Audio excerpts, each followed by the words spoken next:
अस्सलामुअलैकुम फ्रेंड्स, मैं असमतुल्ला और आपको चैनल पेडागाजी विद ईबी में खुशामदीद। दोस्तों, आज हमारे पेडागाजी सीरीज़ का लेक्चर नंबर 11 है, जिसमें हम बात करेंगे काउंसलिंग के बारे में। दोस्तों, काउंसलिंग के लिए उर्दू में लफ्ज़ मशावरत इस्तेमाल किया जाता है। मशावरत से मुराद किसी ख़ास मामला में किसी से मशवरा तलब करना, किसी से राय हासिल करना, किसी से कुछ पूछना या किसी से सलाह लेना वगैरह। मशावरत में दो अफराद की शिरकत ज़रूरी है। एक काउंसलर, जिसको उर्दू में मुशीर भी कहा जाता है, जो मशवरा देता है, और दूसरा शख्स काउंसली, जिसको उर्दू में मशार भी कहा जाता है, जो मशवरा लेने वाला होता है। तो इससे ये वाज़ी हुआ कि मशावरत या काउंसलिंग दो अफराद के दरमियान बराह रास्त ताल्लुक़ है, जिसमें काउंसली अपनी ज़ाती मसाइल के हल के लिए काउंसलर से रुजू या राब्ता करता है। काउंसलर वो शख्स होता है जिसके पास वसी इल्म मौजूद होता है, जिसके पास काफ़ी महारत होती है, वो एक्सपर्ट होता है और उनके पास प्रॉपर ट्रेनिंग भी मौजूद होती है। और उसके पास सिर्फ एक काउंसली नहीं आते, बल्कि मुख्तलिफ़ मसाइल के शिकार लोग वक्तन फ़वक्तन आते रहते हैं। तो काउंसलर उन लोगों के मसाइल या ज़हनी उलझने दूर कर देता है। अगर इस्लामिक पॉइंट ऑफ व्यू से देखें तो मशावरत को इस्लाम में काफ़ी अहमियत हासिल है। इज्तिमाई मामलात बाहमी मशवरे से चलाना इस्लामी निज़ाम ज़िंदगी की नुमाया खसूसियत या वस्फ़ है। इज्तिमाई मामलात में मशवरे को नज़रअंदाज करना औदे जाहिलियत का तरीक़ाकार है और अहकामात इलाही की मुखालफत है। तो दोस्तों, आते हैं काउंसलिंग के डिफिनीशन की तरफ। Counselling is a scientific process of assistance extended by an expert in an individual situation to a needy person। Basically दोस्तों, काउंसलिंग हमारे पास एक साइंटिफिक प्रोसेस है असिस्टेंस का, जिसमें इंडिविजुअल सिचुएशन में किसी नीडी पर्सन को क्या करती है, असिस्टेंट प्रोवाइड की जाती है। यानी अगर किसी एक नीडी पर्सन है, किसी प्रॉब्लम का शिकार शख्स है, तो एक एक्सपर्ट या काउंसलर उसको एक प्रॉपर प्रोसीजर के तहत असिस्टेंट प्रोवाइड करता है उसके मसले के हल के लिए। या counselling involves relationship between two or more persons in which one of them counsellor attempt to assist the other counselee or client in so organising himself so as to attain a particular form of happiness, adjusting to a life situation, or in short self actualization। Basically दोस्तों, counselling या मशावरत दो अफराद के दरमियान बाहमी ताल्लुक़ है, जिसमें एक काउंसलर होता है और एक काउंसली। अब ये जो दो अफराद के दरमियान ताल्लुक़ क्यों डेवलप की जाती है?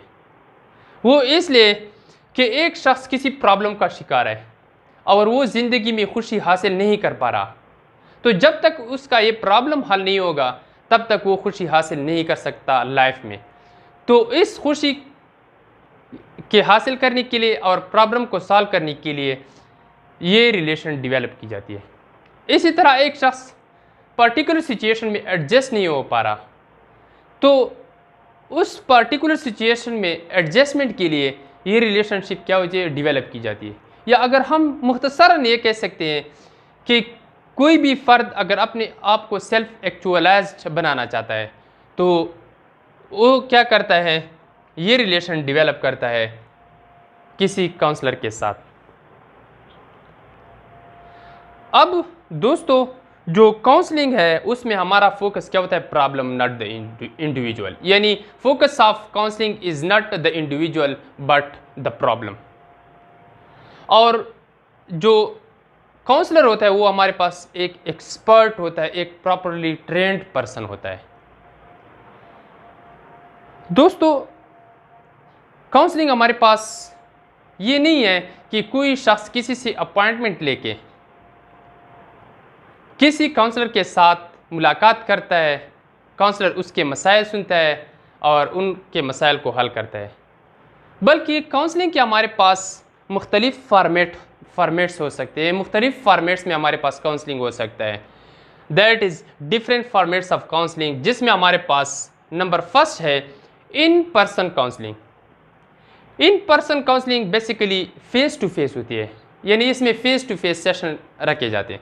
एक शख्स प्रॉब्लम का शिकार है, तो वो अपना प्रॉब्लम हल करने के लिए किसी एक्सपर्ट या काउंसलर के साथ रब्ता करता है, उसके साथ फेस टू फेस मुलाकात करता है, तो ये इन पर्सन काउंसलिंग में आता है। सेकेंड हमारे पास है ग्रुप काउंसलिंग।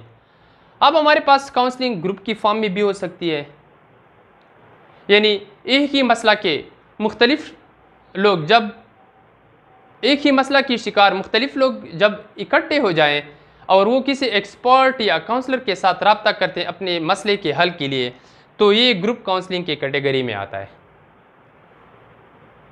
इसी तरह हमारे पास नंबर थर्ड है टेलीफोनिक काउंसलिंग, जो हमारे पास बेस्ट अल्टरनेटिव है इन पर्सन काउंसलिंग का। टेलीफोनिक काउंसलिंग क्या है? इसमें हमारे पास अगर कोई शख्स किसी प्रॉब्लम का शिकार है, तो वो क्या करता है, वो किसी माहिर नफ्सियात को सर्च करता है यूट्यूब पे या FB पे, और उससे उसका कॉन्टैक्ट नंबर मिल जाता है। तो वो क्या करता है, इस माहिर नफ्सियात को क्या करता है, फ़ोन करता है, अपना प्रॉब्लम सुनाता है, और वो जो एक्सपर्ट होता है, काउंसलर होता है, वो उसको उसके प्रॉब्लम की नौइयत के मुताबिक क्या करता है, असिस्टेंट प्रोवाइड करता है। तो ये हमारे पास क्या है, टेलीफोनिक काउंसलिंग है। जिस तरह हमारे पास मशहूर माहिर नफ्सियात साबिर चौधरी साहब है, वो फ़ोन पे लोगों के मसाइल सुनता है और उसके मसला के नौइयत के मुताबिक क्या करता है, असिस्टेंट प्रोवाइड करता है। और नंबर लास्ट वन हमारे पास जो लास्ट फॉर्मेट है काउंसलिंग का, वो है ऑनलाइन काउंसलिंग। ऑनलाइन काउंसलिंग सबसे बेहतरीन फ़ायदा ये है कि इसमें कोई भी जो काउंसलिंग होता है वो अपनी आइडेंटिफिकेशन छुपा के रख सकता है।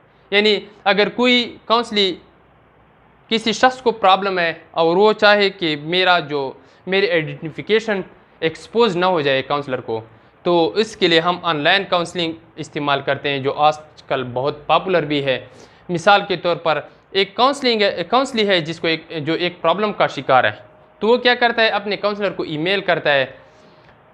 वो जो काउंसलर होता है वो ईमेल को रिसीव करता है और फिर मसला के नौइयत के मुताबिक उसको क्या करता है, ईमेल में रिप्लाई देता है, तो उसका प्रॉब्लम भी सॉल्व हो जाता है और उसकी आइडेंटिटी भी एक्सपोज नहीं हो जाती। तो दोस्तों, that's the end of today's lecture. इंशाल्लाह मुलाकात होगी नेक्स्ट लेक्चर में, तब तक के लिए अल्लाह।